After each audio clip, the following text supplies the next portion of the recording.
주님 은혜가 오늘도 우리 성도들 모두에게 함께하기를 예수님 이름으로 간절히 축원합니다.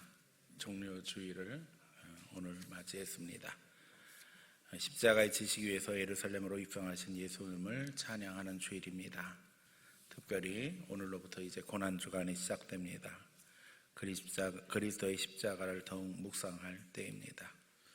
교회는 부활절을 바라보며 새벽 작전 기도에 중에 있습니다.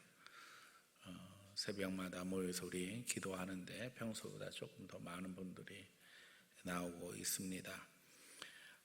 특별히 우리가 24시간 교회 개방하고 또 개인 기도 시간을 갖도록 그렇게 부탁을 드리고 있는데 참여가 많지 않습니다. 우리가 코로나 상황이어서 많이 모일 수 없지만 하나님 앞에 주중에도 시간을 들여서 함께 기도하고 또 그 가운데 인도하심 받을 수 있기를 원합니다. 특별히 우리 교회 새벽 예배는 분명한 특징이 있습니다. 성경을 많이 읽습니다.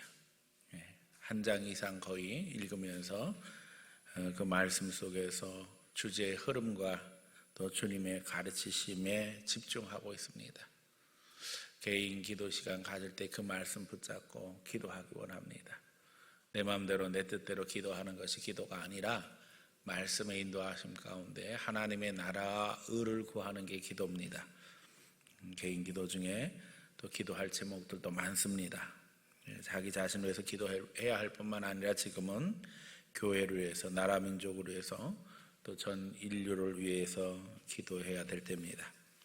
특별히 온 인류가 이 코로나 사태에 하나님이 주시는 메시지를 제대로 깨닫고 실천할 수 있기를 우리가 기도해야 됩니다. 이번 금요일 그 심야 기도의 시간에 성찬식이 있습니다. 우리가 1년에 2번씩 보통 고난주간 금요일 또 성탄절 이렇게 2번 성례를 행했는데 작년에는 한 번도 하지 못했습니다. 이 코로나로 인해서 한 번도 못했는데 계속 이것이 핑계가 되어서 참으로 해야 되나 말아야 되나 고민을 많이 했습니다. 그럼에도 불구하고 기도하다가 이렇게 계속 가면 안 되겠다. 그래서 우리 교인들에게는 손소독제 미리 예배당 입구에서 잘 준비해서 소독하고 또 우리 장로님들도 마스크 2장 쓰고라도 우리 성찬식 해야 되겠다 하는 마음입니다. 여러분을 위해서 간절히 기도해 주시기 바랍니다. 진짜 어려운 때이기 때문에 두렵고 떨리는 마음도 있습니다. 그러나 우리가 신앙의 전통을 따라서 마땅히 하는 것이 도리이고 여러분이 잊어버리지 말아야 될 것 중에 하나는 충격적인 것은 카톨릭 교회는 지금도 매주 성찬식 하고 있습니다. 그래도 뭐 감염 사태 났다는 이야기는 또 한 번도 못 들었지요. 우리 밥 먹지 말라는 얘기는 귀에 못이 박히도록 해서 교회들이 식사를 못 하고 있습니다만 카톨릭은 매주 성찬식을 합니다. 왜냐하면 성찬식 없이 거기는 미사를 진행할 수 없기 때문에 지금도 계속 합니다. 그러니까 우리하고는 형편이 완전히 또 다르죠. 그런데도 뭐 거기 감염됐다는 이야기는 또 한마디도 안 나오잖아요. 하나님 앞에 기도하고 또 준비된 마음으로 성찬에 임할 수 있기를 원합니다. 이제 말씀 들어갑니다. 당시 예루살렘은 유월절이 가까워지면서 많은 사람들이 몰려들고 있었습니다. 우리가 아는 것처럼 유월절은 이스라엘 백성들이 출애굽한 걸 기념하는 절기지요. 그래서 하나님 앞에 큰 절기이기 때문에 예루살렘으로 다 모여서 예배하게 되어지는데 그런 가운데 메시아에 대한 기대가 예수님께 집중되는 상황이 됩니다. 더욱이 오늘 본문에 있는 것처럼 예수님께서는 어린 나귀를 타고 올라가시는데 이 말씀은 스가랴 9장에 이미 예언된 모습이었습니다. 어린 나귀를 타고 올라가시는 메시아의 모습. 그러므로 예수님의 모습을 볼 때에 예수님께서 약속하신 메시아라는 생각을 누구나 다 할 수 있었다는 겁니다. 특별히 솔로몬의 즉위식을 회상하기에 충분한 상황이 연출되었습니다. 솔로몬이 기온샘에서 이제 기름 부음 받아 예루살렘에 입성할 때의 모습과 똑같은 길을 어린 낙이 타고 올라가시는데 솔로몬은 노새를 타고 갔다고 이렇게 성경이 기록하고 있지요. 사람들은 자신들의 소망을 담아서 예수님을 찬양합니다. 겉옷을 벗어 길에 깔고 종려나무를 잘라 흔들며 호산나를 외칩니다. 호산나는 우리가 잘 아는 것처럼 우리를 구원하소서 하는 뜻입니다. 사람들에게 예수님은 소망이 되었습니다. 이제 예수님께서 예루살렘에서 구원을 선포하시고 하나님의 영광을 드러내실 것을 기대했습니다. 당시 이스라엘은 로마의 압박 속에서 신음하고 있었습니다. 이런 정치적인 고통뿐만 아니라 신앙적으로도 위기를 맞이하고 있었습니다. 그런 가운데 그들에게 약속된 메시아가 오실 것을 바라보고 있는 상황이었습니다. 그들이 하루하루 건질 수 있는 이유는 메시아에 대한 소망이 있었기 때문입니다. 이제 그들은 평화를 상징하는 종려나무 가지를 흔들며 주님을 찬양합니다. 저는 오늘 이 감격이 우리에게도 있기를 원합니다. 우리에게 구원의 주가 되시고 또한 우리에게 소망이 되신 예수 그리스도를 바라보며 찬양하기 원합니다. 우리의 마음의 간절함을 담아 주님 앞에 기도하기 원하고 그 가운데 주님의 은혜를 체험하는 귀한 시간 되기를 원합니다. 우리가 계속해서 똑같은 제목으로 하나님의 말씀을 벌써 3주째 나누고 있습니다. 인류의 소망이신 예수 그리스도, 유일한 소망이십니다. 오늘 인류의 소망 되신 예수 그리스도를 바라보며 말씀 나눌 때에 우리 모두에게 주의 소망이 차고 넘치기를 예수님 이름으로 간절히 축원합니다. 첫 번째, 구원의 주를 찬양하자는 겁니다. 예수님께서 인류의 소망이 되신 이유는 예수님께서 인류의 유일한 구원 통로이시기 때문입니다. 이스라엘 백성들에게 구원은 간절했습니다. 더 이상 로마의 종으로 살기를 원치 않았습니다.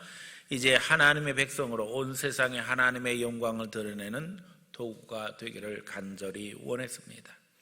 그래서 이스라엘 사람들은 약속된 메시아를 고대했고 이제 예수님이 오셔서 기적을 행하시며 말씀 전하자 주님을 향해 노래하며 따르며 모여들기 시작했습니다.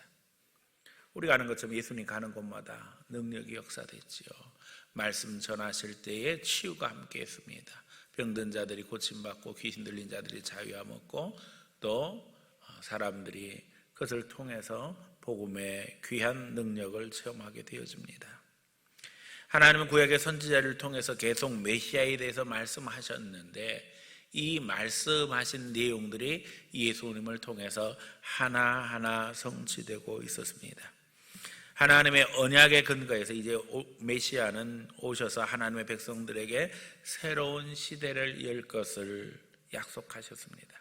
드디어 예수님으로 인해서 새로운 시대가 열리는 것을 이스라엘 백성들은 눈으로 보게 되었습니다. 그러나 그들의 생각과 하나님의 생각이 같지 않았던 것을 우리는 너무나도 잘 알고 있습니다. 그들의 생각에는 이스라엘이 세상의 중심이 되고 많은 민족이 하나님 앞에 돌아오므로 이스라엘 민족들이 선민, 하나님의 택한 백성으로서 강력한 특권을 누릴 것을 기대하고 있었습니다. 그러나 우리는 하나님의 계획이 이스라엘 백성들이 가지고 있던 그런 생각들보다 훨씬 더 큰 그 이상의 계획이었다는 것을 잘 알고 있습니다. 하나님은 독생자 예수를 통해서 전 인류를 구원하실 계획을 갖고 계셨습니다. 그것은 처음부터 하나님이 가진 계획이셨어요. 그것은 단지 정치적인 것이 아니고 전인적인 것으로 저주의 삶에서 온 인류가 회복되는 놀라운 계획이었습니다. 오늘 우리 모두가 다 구원의 주로 예수님을 찬양하기 원합니다. 하나님의 아들이심에도 불구하고 인간의 육신을 입고 이 세상에 오셔서 약속하신 회복의 역사를 예수님이 이루셨습니다. 복음이 증거되어질 때 놀라운 하나님의 능력이 나타났습니다. 회복의 역사가 있었습니다. 자유의 역사가 있었습니다. 더 이상 흑암의 세력, 마귀 세력에 짓눌려 저주의 삶을 살지 않아도 되게 되었습니다. 오늘 우리도 성령의 역사 가운데 이런 은혜를 누리며 살기 원합니다. 우리는 인간의 저주된 삶이 어디서부터 시작됐는지 너무나도 잘 알고 있습니다. 아담과 하와가 타락한 이래로, 하나님의 말씀을 저버린 이래로 인간은 근심, 걱정, 공포 속에서 살게 되었습니다. 그러나 예수님은 이 세상에 오셔서 이제 우리의 구주가 되시고 우리의 대표가 되심으로 말미암아 십자가에서 우리 죄값을 지불하시고 또 죽으셨다 다시 사심으로 말미암아 하나님의 귀한 은혜를 오늘도 누리고 있습니다. 하늘로 올라가신 예수님은 약속하신 대로 성령을 보내주셨고 이제는 성령을 통해서 하나님이 우리 가운데 역사하십니다. 우리의 눈이 열리고 귀가 열리고 입이 열리기를 축복합니다. 성령님 함께 하실 때 우리에게 오늘도 살아계신 역사가 나타납니다. 무엇보다도 지혜의 역사가 함께 있기를 기도해야 될 때입니다. 성경을 볼 때나 세상을 판단할 때 주님의 인도하심이 강력히 필요한 때입니다. 복음에도 혼합주의가 들어왔습니다. 세상의 세속주의가 사람을 미혹하고 있습니다. 하나님 없이 인간이 잘해볼 수 있다고 하는 이 인본주의 휴머니즘이 세상을 지배하면서 기독교가 공격당하고 있습니다. 배후에는 마귀가 역사하고 있습니다. 영적으로 분별하지 아니하면 거기에 다 휘둘릴 수뿐이 없는 것이 우리 현실입니다. 그러기에 아직도 수많은 영혼들은 흑암의 세력에 눌려 죽음의 공포 속에서 두려워하며 살아갑니다. 코로나 사태를 지나면서 우리는 그것이 더 노골적이고 표만화된 것을 확인하고 있습니다. 여러분, 우리가 방역 잘한다고 해서 영생하는 것은 아닙니다. 물론 방역을 위해서 힘쓰는 것은 당연하지요. 그럼에도 불구하고 우리의 신앙과는 분명해야만 합니다. 모든 사람이 죽는 것은 정한 것입니다. 그런데 더 중요한 것은 그 다음에 심판이 있다는 거지요. 우리가 예수 그리스도를 믿고 거룩한 보혈을 의지함으로 말미암아 영생을 준비하며 늘 그 가운데 인도하심 받을 수 있는 주의 자녀들 되어야 될 줄로 믿습니다. 우리는 예수 그리스도의 승리를 믿습니다. 우리는 더 이상 죽음의 공포 속에 두려워할 필요가 없게 되었습니다. 예수님이 하나님의 아들이심을 늘 기억함으로 말미암아 이 코로나 사태에도 우리는 주의 간절한 도우심을 기도해야만 합니다. 하나님이 도와주셔야 합니다. 역사하셔야만 됩니다. 백신 나오면 다 될 줄 알았는데 우리가 보는 것처럼 백신으로 인해서 부작용이 여기저기서 나오고 있습니다. 가만히 있으면 코로나 걸릴 것 같고 백신 맞으면 부작용 걸릴 것 같고 이것이 인생의 한계입니다.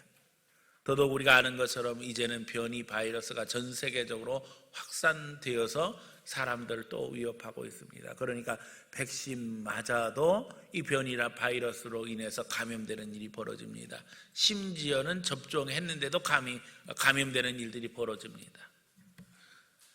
사람이 할 수 있는 한계는 너무나도 분명합니다. 최선 다하지만 그러나 하나님이 도와주셔야 한다는 건 너무나도 분명합니다.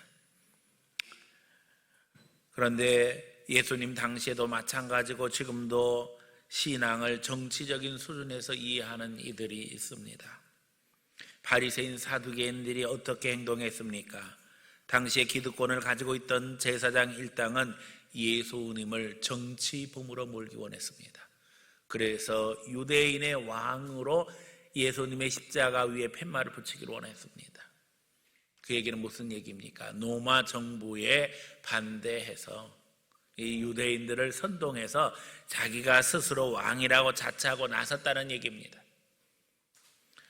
로마 입장에서 보면 예수 그리스도는 정치범이라는 얘기입니다. 말도 안 되는 이야기죠. 예수님의 나라는 이 땅에 속한 나라가 아닙니다. 오늘도 우리가 고백하는 것처럼 하나님의 나라가 이 땅에 임하기를 소원하며 그 가운데 우리가 믿음의 역사를 이루기를 기도하고 있습니다. 오늘 이유는 다르지만 예수님을 정치의 도구로 만들려고 하는 마귀의 전략은 우리 시대에도 계속되고 있는 것을 봅니다. 성경의 말씀은 전혀 다른 차원에서 전개되고 있습니다. 예수님은 우리의 모든 저주, 죄악, 공포, 두려움을 제거시키고 하나님의 자녀로 회복시킴으로 말미암아 이 세상 살아가는 동안에 기쁨 가운데, 감격 가운데, 감사 가운데 살아가기를 원하고 계십니다. 인간이 죄로부터 비롯된 저주의 삶에서 벗어나 이제는 하나님의 자녀로서 회복되어지며 주님이 주신 자유를 누리며 살아가기를 오늘도 원하신다는 겁니다. 마귀는 지금도 그것을 제한시키기 위해서 발버둥 치고 있습니다. 하나님이 우리에게 주신 기쁨을 뺏어가려고 수시로 우리를 넘어지게 합니다. 그러나 예수님은 더 이상 저주 가운데, 죄 가운데, 질병 가운데, 실패 가운데, 미움 가운데 우리가 살기를 원하지 아니하십니다. 우리가 서로 사랑하며 하나님이 주시는 축복 가운데 평안을 누리고 위로하며 격려하며 그 가운데 협력하기를 원하고 계십니다. 그러므로 우리는 이 시간 기도하기 원합니다. 주여, 우리가 인생을 살아가면서 무거운 짐 지지 말게 하시고 오직 하나님 주신 위로와 소망 가운데 예수님 바라보게 해주세요. 주여, 우리를 불쌍히 여겨주세요. 우리의 연약한 부분, 죄악된 부분, 부족한 부분들을 하나님 앞에 아뢰며 주께서 도와주시기를 기도해야 할 줄로 믿습니다. 예수님은 우리의 죄와 저주로부터 우리를 자유하게 하시려고 우리의 죄값을 지불하시기 위해서 십자가를 지셨습니다. 십자가의 대속을 통해 하나님의 사랑과 정의를 이루셨고 이제 다시 자유를 선포하고 계십니다. 우리가 잘 아는 이사야서 53장 말씀입니다. 4절로 6절. 그는 실로 우리의 질고를 지고 우리의 슬픔을 당하였거늘 우리는 생각하기를 그는 징벌을 받아 하나님께 맞으며 고난을 당한다 하였노라. 그가 찔림은 우리 허물 때문이요 그가 상함은 우리 죄악 때문이라. 그가 징계를 받음으로 우리는 평화를 누리고 그가 채찍에 맞음으로 우리는 나음을 받았도다. 우리는 다 양 같아서 그릇 행하여 각기 제 길로 갔거늘 여호와께서는 우리 모두의 죄악을 그에게 담당시키셨도다. 예수님이 우리 위해서 모욕당하시고 채찍 맞으시고 징계 받으심으로 오늘 우리가 하나님의 은혜 가운데 있다는 사실을 기억하시기 바랍니다. 우리 위해서 십자가 지신 예수 그리스도를 묵상하며 바라봄으로 이제 주님을 찬양하기 원합니다. 온갖 죄악에서 건지신 구원의 주님을 높이는 가운데 그 구원의 감격 가운데 하나님 앞에 더 가까이 나가는 귀한 한 주간이 되기를 예수님 이름으로 간절히 축원합니다. 두 번째, 고난의 주를 바라보자는 겁니다. 종려주일은 고난 주간의 시작입니다. 예수님은 예루살렘에 올라가셔서 하나님의 명령을 성취하는 종으로 고난을 당하시고 결국 십자가에서 죽으십니다. 그런데 충격적인 것은 주님을 환영하던 이들이 다 없어지고 심지어는 십자가 앞에서 제자들도 다 도망했다는 것입니다. 이건 너무나도 충격적인 일이죠. 심지어 예수님의 제자 중 하나인 가룟 유다는 예수님을 배반했고 팔아넘기기까지 했습니다. 물론 인생을 살아가면서 고난을 기뻐하는 이가 어디 있겠습니까? 그러나 예수님은 우리에서 십자가를 지셨고 이제 우리에게도 십자가 지고 주님 따를 것을 말씀하고 계십니다. 우리 새벽에 누가복음 말씀으로 은혜를 나누었습니다. 예수님께서 제자들에게 질문하시죠. 너희는 나를 누구라고 하느냐? 그때 베드로가 주는 그리스도시니이다 고백합니다. 그 고백 후에 예수님께서 이제 곧 예루살렘에 올라가실 것과 예루살렘에 올라가서 결국 제사장과 장로들의 미움을 받아 핍박받고 십자가에 죽으실 것을 말씀하시고 또 3일 후에 다시 살아날 것도 말씀하시지요. 그렇게 말씀하셨음에도 불구하고 제자들은 예수님의 고난 앞에 모두 다 도망하게 되는 것을 봅니다. 주님은 그때 분명하게 말씀하십니다. 나를 따르는 자는 자기 십자가를 지고 따라야 할 것이니라. 죽고자 하는 자는 살 것이요 살고자 하는 자는 죽으리라 말씀하시죠. 예수님은 우리를 위해서 십자가를 지셨고 이제 우리에게도 십자가 지고 주님 따를 것을 말씀하고 계십니다. 고난의 주를 따라가는 성도가 되어야 합니다.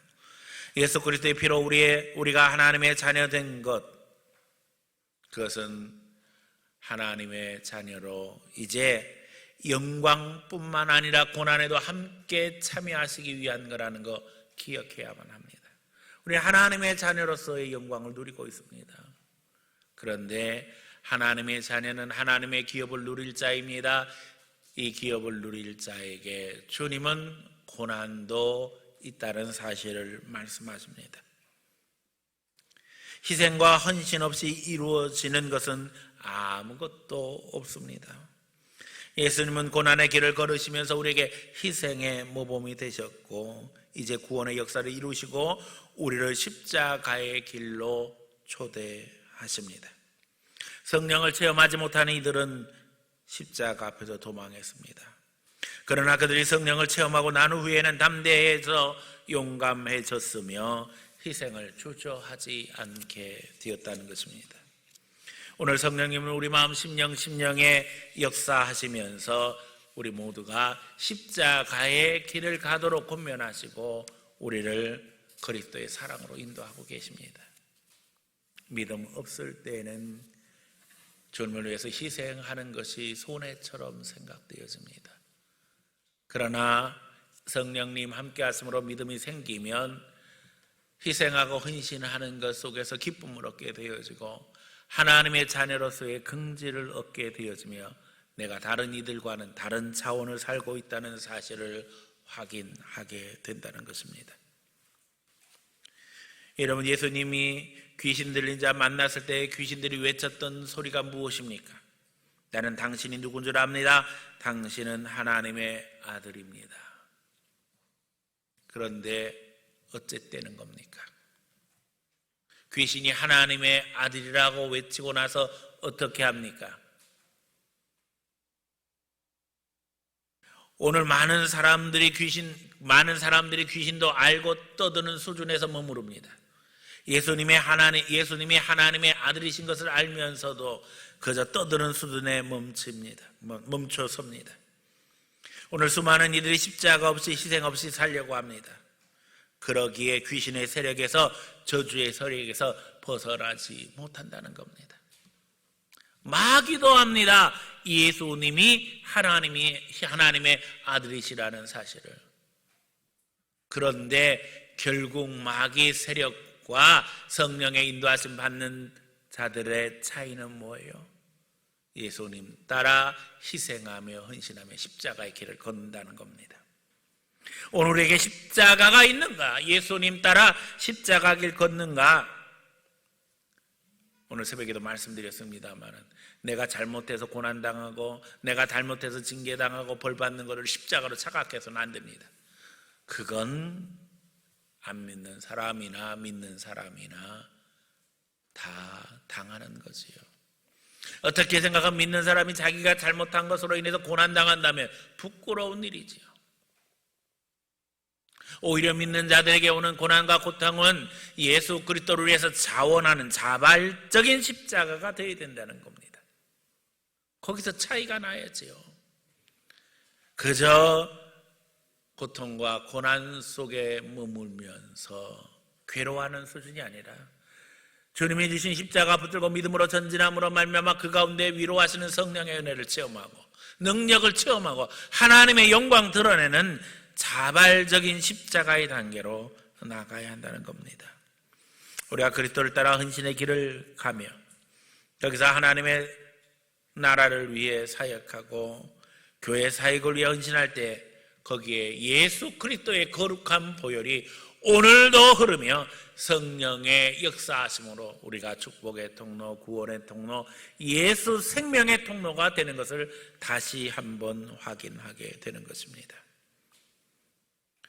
우리는 잘못함으로 당하는 고난의 수준의 차원에서 이제는 자원하는 고난의 수준으로 옮겨져야만 합니다.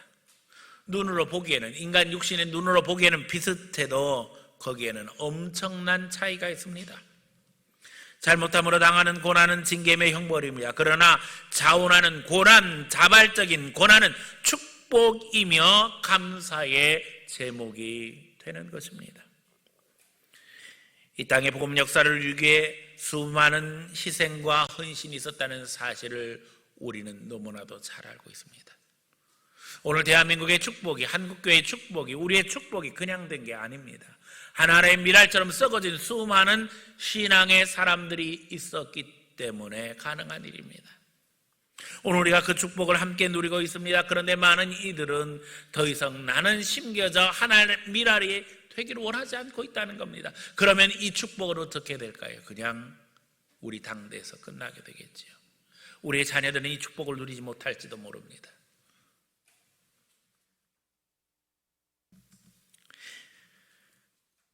예수님의 고난을 묵상하며 고난주간 그리스도의 고난에 참여하길 부탁합니다. 믿음으로 사랑으로 성도와 이웃을 섬기며 기도할 수 있기를 부탁드립니다. 그리스도의 거룩한 보혈이 함께함으로 이 은혜를 누리고 승리하며 그 가운데 주님을 찬양할 수 있는 성도들 되시기를 축원합니다. 가능하면 새벽에 다 나와서 함께 기도하시면 너무나도 좋겠습니다. 새벽에 나올 형편이 못되면 주중에 시간을 내서 하나님 앞에 나와서 기도했으면 좋겠습니다. 지금 교회 모든 예배는 생방송으로 유튜브를 통해서 전송되고 있습니다. 있는 곳곳에서 잠깐의 시간을 내서 말씀 듣고 함께 예배하면서 여러분 기도 제목 나눴으면 좋겠습니다. 주의 길을 구하는 것은 쉬운 길이 아닙니다. 그러나 그럼에도 하나님이 기뻐하시는 십자가의 길에는 하나님의 영광이 있습니다. 여러분 십자가를 붙잡되 예수 그리스도를 하나님의 아들로 고백하며 이제는 자기 십자가 지고 예수님 따를 수 있는 성도들 되시기를 축원합니다. 세 번째 부활의 능력을 사모하자는 겁니다. 주님은 십자가를 이야기하시면서 늘 부활을 이야기하셨습니다. 내가 예루살렘에 올라가서 제사장과 장로들의 미움 가운데 죽을 것이지만 사흘 만에 다시 살아날 것이다. 분명히 부활에 대해서 이야기하셨는데 예수님의 부활의 새벽, 아무도 예수님께서 부활하실 것을 생각하거나 기대하지 못했다는 겁니다. 너무나도 안타까운 일이죠. 하지만 오늘 우리 종려주일을 맞이하는 성도들은 다음 주일이 부활주일이라는 걸 너무나도 잘 알고 있습니다. 그러기에 이 종려주일이 감격스러운 거지요. 부활을 알지 못했던 이들과 오늘 부활을 알고 한 주간 고난주간 십자가의 의미를 더욱 묵상하는 사람들과의 영적 차이라는 건 엄청난 겁니다. 우리는 부활의 승리를 알기 때문에 감격 속에 기다리며 기도합니다. 예수님은 고난을 이기시고 우리를 위해서 대속하시며 마귀 세력을 이기셨습니다. 우리가 예수 안에 있을 때 고난의 끝은 영광입니다. 십자가의 끝은 부활입니다. 하나님은 대속의 역사 속에서 예수님의 의로우심을 인정하셨으며 이제 예수님이 부활하심으로 말미암아 그 의로우심을 드러내고 계십니다. 그래서 예수님이 인류의 유일한 소망이시라는 거죠. 죽었다가 다시 사신 유일한 구주. 다른 길, 다른 방법은 없습니다. 오직 예수님만이 우리의 살 길입니다. 인간은 타락후 죽음의 세력에 억압당하며 살아왔습니다. 타락이라는 것은 하나님의 법을 어기고 마귀를 따라간 것입니다. 그 결과는 마귀의 지배입니다. 이제 예수님은 마땅히 우리가 받아야 할 형벌을 인류의 대표가 되셔서 대신 십자가에서 치르심으로 하나님의 사랑과 정의를 분명하게 보여주셨습니다. 죄인이 어찌 죄값을 치르지 않고 그 죄에서 벗어날 수 있겠어요? 당연히 죗값을 치르는 것이 하나님의 정의입니다. 그런데 하나님이 어떻게 그 정의를 이루십니까? 독생자 예수 그리스도를 아낌없이 내어주셔서 인류의 대표가 되게 하심으로 말미암아 우리의 죗값을 대신 치르게 하시는 것이 하나님의 사랑입니다. 사랑이 여기 있는 거죠. 예수님의 사랑. 그 사랑을 통해서 우리는 하나님의 은혜 가운데 들어가게 되는 것입니다. 더욱이 이제 부활을 통해 예수님은 인류의 소망이 되심을 확실하게 드러내고 계십니다. 세례를 통해 예수 그리스도를 주님으로 영접한 이들은 이제 주님과 하나 되어 부활의 영광을 지금도 누리게 되었습니다. 사단이 다시금 우리를 유혹하지 못하도록 말씀으로 무장하기 원합니다. 우리의 자유를 다시금 마귀가 빼앗지 못하도록 바른 신앙을 사수해야 합니다. 특별히 지난 1년 코로나 사태에서 우리는 많은 도전을 체험했습니다. 바른 신앙 지켜야 합니다. 바른 말씀 지켜야만 합니다. 죽음과 저주의 공포가 우리를 다시 지배하지 못하도록 이제는 신앙으로 무장하며 부활의 능력으로 우리를 붙잡아 주시기를 기도하며 하나님 앞에 나가야 합니다. 말씀 정리합니다. 종료주일과 함께 고난주간이 시작됩니다. 더 그리스도의 십자가를 묵상하며 하나님 앞에 기도하는 한 주간 되기를 원합니다. 기도해야 될 제목들이 너무나도 많습니다. 나만 위해서 기도할 것이 아니라 가족들의 신앙, 특별히 자녀들의 신앙을 위해서 기도해야 할 때이고 나라 민족과 교회를 위해서 더더욱 전 인류를 위해서 기도해야 될 줄로 압니다. 십자가는 기도부터 시작되어집니다. 다른 일을 위해서 기도의 짐을 지는 것으로부터 영적 승리는 시작되어집니다. 내가 질 십자가가 무엇인가 잘 점검하는 가운데 부활절을 향해서 믿음으로 전진하는 귀한 성도들 다 되어지기를 예수님 이름으로 간절히 축원합니다.